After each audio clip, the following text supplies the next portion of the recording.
In Module 8, Part 1, we will start talking about motor vehicle accidents patients and also letter of protection patients. Some of the topics that we'll be covering in Part 1 of Module 8 are important terms to know and also the admissions process. So important terms. These terms you definitely need to know by heart. Very important, especially when it comes to managing an auto accident case. Some of these terms are PIP, no fault state, 14-day rule, EMC, benefits exhausted, LOP, impairment rating, and BI.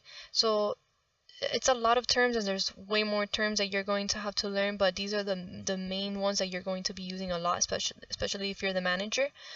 So it will take some time and some practice before you can actually learn them and really understand what they mean. So we'll start with PIP, very important, personal injury protection. So personal injury protection is an extension of car insurance that covers for medical expenses. So you can guess that that's exactly what pays you, what will pay your office for whatever services you give a patient and they're using their auto insurance after they've been in an auto accident. So personal injury protection, just think of it personal injury.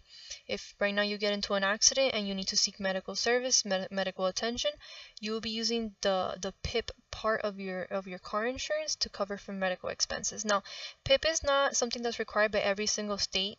Some states do require for you to have PIP. So for example, Florida, we are required to carry PIP in our insurance. Some states don't, but I'll get into that later. But the most important thing is that PIP is what pays you. So no fault state. Florida follows a no fault when it comes to the payment of auto insurance claims after a car accident. So like I said, drivers in Florida or PIP states are required to carry auto insurance that pays personal injury protection or PIP benefits. Okay, so when the policy holder suffers an accident, the PIP benefits in the policy pay for any medical expenses regardless of who was at fault. So if right now you get into an accident or I get into an accident, even if it wasn't my fault, my auto insurance, the part of where the PIP is, my PIP will cover my medical expenses, not the person who was at fault. So just note, sometimes when asking for insurance info from a patient, they might not want to give it to you. And the most popular excuse is that they were not at fault. This is going to happen to you constantly, okay? You're going to ask the patient for insurance information. If the patient is not well informed or not educated or has never been in an accident before, sometimes they're not going to understand this policy that Florida has. They're not going to understand that we're a no fault state. Even after you explain to them, they probably won't believe you. Okay, so just make sure that you do understand what no fault means, what it means to have PIP, what is it that pays you. Okay, just explain to the patient, if we are a no fault state, even if you get into an auto accident and it was not your fault, your PIP, your auto insurance will cover your medical expenses. So like I said, some states are PIP states, like Florida, for example, and some are tort state, for example, Texas. So a tort state is one in which at-fault drivers in a crash are responsible for paying the other driver's medical expenses. The at-fault driver must also pay for additional damages such as loss of wages and pain and suffering. So states tend to be either a tort or a no-fault state. Most states are under a tort system. Only 12 states are referred to as no-fault, which includes Florida. So EMC, emergency medical condition, very, very important. The emergency medical condition is defined as a medical condition manifesting itself by acute symptoms of sufficient severity, which may include severe pain, such that the absence of immediate medical attention could reasonably be expected to result in serious jeopardy to patient health and or serious impairment to bodily functions and or serious dysfunction of any bodily organ or part. So that sounds very complicated. That's basically what the EMC form says. The EMC form has to be filled out by a doctor. It can either be a medical doctor, an orthopedic, it can be done by a PA, physician assistant. It can even be done by a dentist. It cannot be done by a chiropractor. So the EMC, what does the EMC do? So when you get into an accident or a patient gets into an accident, automatically their PIP benefits they're allowed to spend $2,500. They have $2,500 available in their PIP right away, right after getting into an accident. Now, when that patient seeks medical attention and the doctor believes that this was an emergency medical condition, they will sign that EMC form, and now those $2,500 become $10,000. So that's why the EMC is very important. Now, $2,500 is not a lot. $2,500 can be eaten up right away, especially if the patient went to a hospital, because the hospitals pretty much eat up all of your benefits. They do CT scans, x-rays from head to toe. And on top of that, they do not sign an EMC form. So it's very important for you to get that EMC form right away. Okay, so but just so you can understand what it is, this is basically what the EMC form states, and when the doctor signs it, this is what they're agreeing to. Okay, so it's very important for the patient to get an EMC form done, and I will further expand on that later. So like I said, it can only be signed by a medical doctor, a physician assistant, ortho, and even a dentist, but not by a chiropractor. And like I said, hospitals do not do EMCs, okay? So just because a patient went to a hospital, don't expect for the patient to have an EMC form done. And it's best if the EMC is done at least within the first 2 weeks of patient treating. And to be honest, as a manager, I would get that referral in that first visit. That first day that the patient comes in and fills out their intake, I'll try to get them scheduled right away to see a doctor to get an EMC form done. Now, sometimes patients maybe came to you after going to an urgent care. Find out if the urgent care did an EMC. If they did, have them send it to you. If they didn't, then schedule them to see a doctor that does EMCs. So it's very, very important that you do that right away, because like I said, they're entitled to $2,500 right after they get involved into an accident. And when the EMC is signed, that amount is raised up to $10,000. So if they went to a hospital, more than likely those $2,500 in their PIP are completely gone. So by the time they get to you, they might not have any PIP benefits. So you're probably seeing them for free until you get that EMC done and those $10,000 become available. So the faster you get it done, the better. There's no time limit for the EMC. You can do the EMC in the beginning, the middle, at the end of a case, but that is not recommended. What is recommended is that the EMC is done right away. And call the attorney before sending the patient to do the EMC in case the attorney has preference. Some attorneys have special contacts or preference as to where the patient can go to do an EMC. So always call the attorney and find out with them first. If they don't have preference, then just send them to whatever contact that you have or whatever doctor you know that does EMC forms. 14-day rule. So when someone is involved in an accident, they must seek medical attention within the first 14 days. And by medical attention, that's including seeing a physician assistant at an urgent care, maybe seeing a medical doctor, seeing an orthopedic, seeing a chiropractor, even paramedics. If the patient was in an accident and paramedics arrived on site and they were seen by the paramedics, that also counts as seeking medical attention, okay? So it has to be within the first 14 days. If the patient does not seek medical attention within the first 14 days, the PIP will not cover medical expenses. And I will later explain what happens if they were not at fault and now they were not seen within the first 14 days, what happens after that. But just make sure that the patient was seen within the 14 days in order to be able to collect PIP. So benefits exhausted. So what does this mean? Benefits exhausted means that there's no more money left in the patient's PIP. Okay, so remember those $2,500 or those $10,000? So when somebody says benefits exhausted, that means there's $0 in their PIP. Okay, that means either the $2,500 were exhausted or the $10,000 were completely exhausted. So does this mean that the patient stops treating when you find out that the benefits have been exhausted? Absolutely not. The patient will continue as an LOP until they are finalized, and I will later explain what LOP means. So what are different things that can exhaust benefits? Hospitals, like I mentioned, hospitals will eat away at the PIP very, very quickly. Hospitals are expensive to begin with.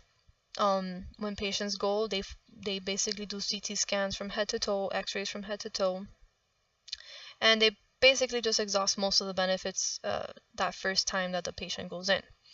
I remember they do not do EMCs. Benefits can get exhausted with surgery. Surgery, remember, is very, very expensive. So that can eat up away through a patient's benefits. Getting a lot of treatments. Remember, the PIP is what pays you. So the more treatments the patient gets in, the more gets billed, the more comes out of the PIP benefits. And not having an EMC. So like I said, when the patient gets involved in an accident, $2,500 become available. But those $2,500 can become exhausted very quickly. If the patient does not have an EMC, those $10,000 are not available. The faster the benefits get exhausted. So letter of protection, like I said, I'm going to read to you what exactly the LOP is probably the best definition I can find. So when someone is injured, their lawyer will send a signed letter of protection, which is what LOP stands for, to a doctor or medical provider, which in this case will be us, PT Now, that promises to pay for the medical bills their client owes out of any settlement acquired by the personal injury case. It is basically a contract that ensures the doctor that though he won't be paid up front, he will be paid when the case receives recovery, whether by settlement or by trial. If and when the lawyer wins money for the case, he or she is obligated to make sure the physician who treated the case receives his medical expenses out of the funds acquired. So basically an LOP patient, it's just a form, and in the form, when the attorney signs it, the attorney representing the patient, when they sign it, they're basically agreeing that at the end of the patient's case, when it gets settled, if there is a settlement and there's money won from the case, they will use part of that money to pay for whatever medical bills the patient still has left with your office. Okay, so like I said, when benefits get exhausted, you don't just tell the patient to stop treating because you're not getting paid anymore through PIP. Now you have to wait until you continue, and you wait until maybe if there's a good settlement, the attorney will pay whatever was left over that PIP could not cover. Okay, so the thing with LOPs is that sometimes it's not certain whether there's going to be a good case or not. It's kind of a we don't really know. It's a 50-50 chance. So, but regardless, it's good to know what LOP stands for, and you will be using that a lot. So if a patient is an LOP or becomes an LOP, always ask for health insurance. Okay. The reason why is because if the patient does have health insurance, it can be used to cover their treatments, right? And then less money comes out of their settlement to pay your office because money from the health insurance was used. So it's always good to ask. Some patients don't have health insurance, that's fine, just keep them as an LOP. If they do have health insurance, the health insurance will be primary in their case, and LOP will be secondary. Okay, if their health insurance doesn't pay you, that's fine, but at least you tried. Okay, and you always explain to the patient, oh, the reason why we ask is just in case your health insurance might pay for your medical expenses, whatever's left over, it'll be less than the original amount because your health insurance paid part of it. Now less money comes out of their settlement. Make sure that you always send the LOP letter to the attorney to get signed. That LOP letter is part of the intake, so make sure the patient signs it and that you send that letter, that LOP, to the attorney so that the attorney can sign it and send it back to you. Usually when it comes to LOP, slip and fall patients are always LOP. And when you think about it, a patient might fall, let's say in a store, right? And they got very injured and they need to seek medical attention. Now they have to pay all these doctors. They're gonna have an attorney represent them. They're basically suing the store, the company, or wherever it is that they fell. And then the attorney will represent them up until the end, until the case gets settled, right? And then an auto accident can become an LOP, like I said, if benefits get exhausted. So if, before, like I said, if the patient is not seen within the first 14 days and they were not at fault, they will also become an LOP. Okay, so that's what happens. You might not get paid by PIP because PIP, remember, PIP will only pay if the patient seeks medical attention within the first 14 days. If the patient does not seek medical attention within the first 14 days, they will automatically become an LOP, be represented by an attorney, and just you would have to wait until the end, till the case gets settled in order to receive payment. So PIP tree. So how do I know if the patient has PIP or is an LOP? And this is actually very good to know, because sometimes you're not sure. And like I said, sometimes patients don't want to give you their insurance information because they don't understand what, the whole no fault state means and what is PIP and what covers medical expenses.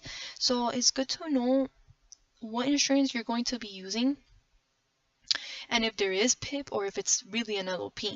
So the first PIP that you always go after, obviously, is the personal PIP, which is the patient's own PIP from their car insurance. So if, let's say I own a car and I have my own PIP, this is called personal PIP. But if I own a car and I'm uninsured, there's no PIP for me. So if I'm driving and I get into an accident, it's not, whether it's my fault or not, and I need to seek medical attention, I'm going to use my personal PIP. So it's my PIP from my car insurance. Okay. If I'm driving and I get into an accident and I don't have insurance, then there's no PIP available for me to use. Okay. The next one you look at is household PIP. So let's say I don't own a car, but I live at the same address with a family member who does. And if that family member disclosed on their insurance application that I was living with them and I am not excluded on that policy, there's my PIP. This is called household PIP. So let's say you were in a car with someone, right?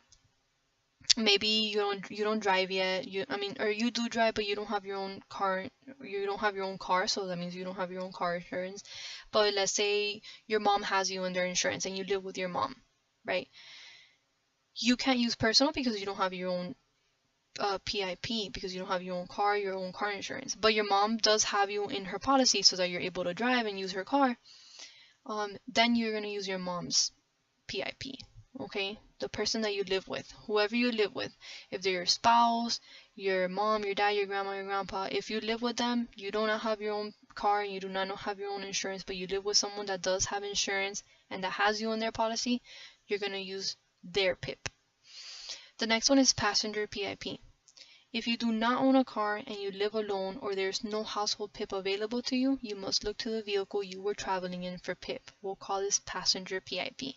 So if you're in a car with someone and they get into an accident, the first thing we look at is, do you have your own car? Do you have your own auto insurance with your PIP? Let's say you don't. Let's say you don't live with anybody that has PIP or has you in their policy. The next one that you look at is whoever you were driving with, whoever was in the car with you. We'll use their PIP. And the last one is pedestrian. Pedestrian PIP is if you get hit by a car and personal PIP and household PIP do not apply to you, then the PIP would come from the car that hit you. This is called pedestrian PIP. So if you can see, it's kind of like a chain. The first thing you always look at is ask if the patient has a car and if they have car insurance, okay? You always go after their personal PIP first. If the personal PIP does not apply, then you move on to household PIP. Do you live with someone that has insurance and has you in their policy? If they don't, then you move on to the next one. Who was driving the car? You go through their PIP insurance. And if you were a pedestrian and none of these apply to you, then you would go after the person who hit you. You would go after their PIP. Impairment rating. So when the patient is discharged by the orthopedic doctor or by a chiropractor, they will be given an impairment rating. So the impairment rating needs to be included in the final report. The impairment rating is a percentage that the body is impaired, okay? This impairment rating is what helps attorneys settle cases. Just because the impairment rating is high, it does not mean the case will settle for more money. So don't assume that just because the impairment rating is very high that the case is going to win a lot of money, okay? So it's important for you to know what the term impairment rating is. So whenever an attorney is asking for a discharge, or you need to make sure the patient has a discharge, has a final report, from an ortho or from a chiropractor, that impairment rating needs to be included in that final report, because this is what attorneys will use to help settle their case. Bodily injury, BI. So BI is something that we don't really work too much with, just because we don't really get paid through BI. Remember, we get paid through PIP. All the money that comes to our office comes from the PIP, or from the case being settled if it's an LOP. So BI, when you are found legally responsible for a car accident, Bodily injury liability coverage is a part of your insurance policy that pays for the costs associated with injuries to the other person or people involved. This coverage also provides a legal defense in the event that you are sued for damages. It's important to understand the meaning, and it's BI is used very important for attorneys and for orthopedics. So the money that comes from the settlement, it comes from the BI. So the bigger the BI, the more money is available in the settlement, okay?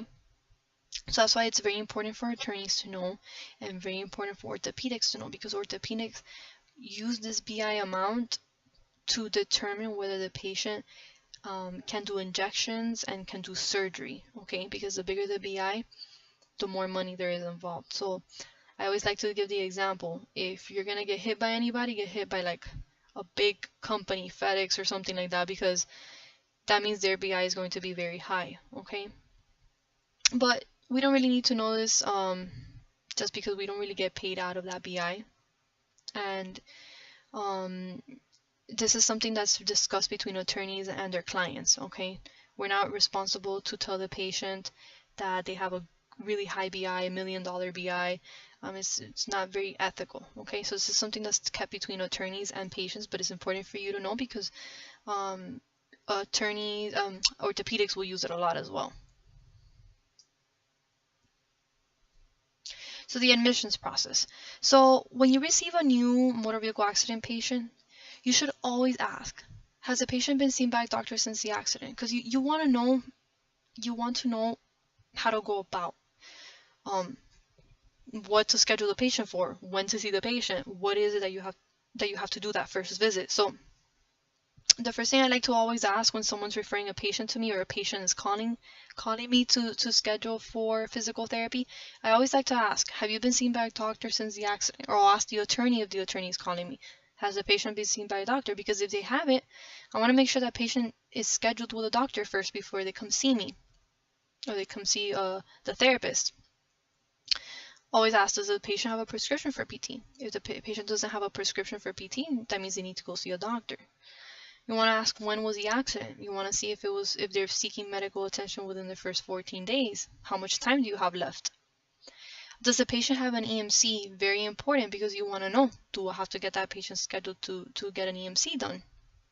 So this will help you know what to do with that patient next, okay? But that number one question is, has the patient already seen a doctor? This is the first thing. Because typically if they've already seen a doctor, it's more than likely they already have a prescription for PT. Unless they were seen at a hospital. Typically hospitals will not give any referrals out. So you might have to get them seen either by a chiropractor or get them seen at an urgent care in order for you to receive a prescription for physical therapy. If patient does have a PT prescription, schedule that patient right away for a PT initial evaluation, okay? The patient says, yes, I have a prescription for physical therapy, get them in right away. If not, then get the patient scheduled to see a doctor before scheduling for PT evaluation so that you can get a referral for PT, like I already mentioned. Get them scheduled either in an urgent care, maybe get them scheduled for an orthopedic, or even a chiropractor, okay?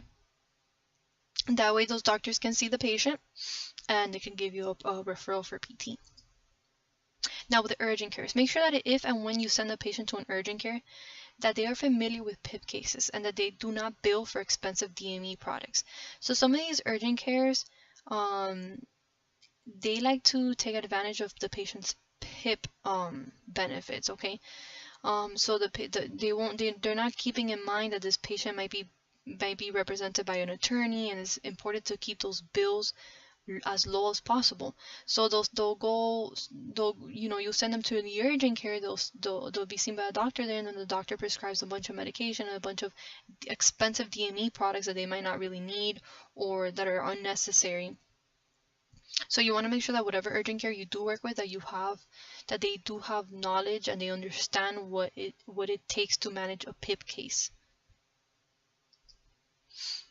So gather as much information as you can from the patient and or attorney or whoever is referring the patient to you, okay? No excuses to not get the correct information. There's multiple resources. Like I said, you'll get information from the patient. If not from the patient, from the attorney. If not from the attorney, whoever is referring the patient to you. So there's multiple ways that you can get information in order for you to bill correctly and you can manage the case correctly. Okay.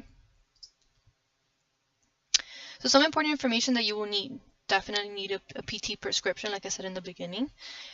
You want the insurance information, and make sure that when they come in for that first visit, make a copy of their insurance card and their ID and make sure that they do match.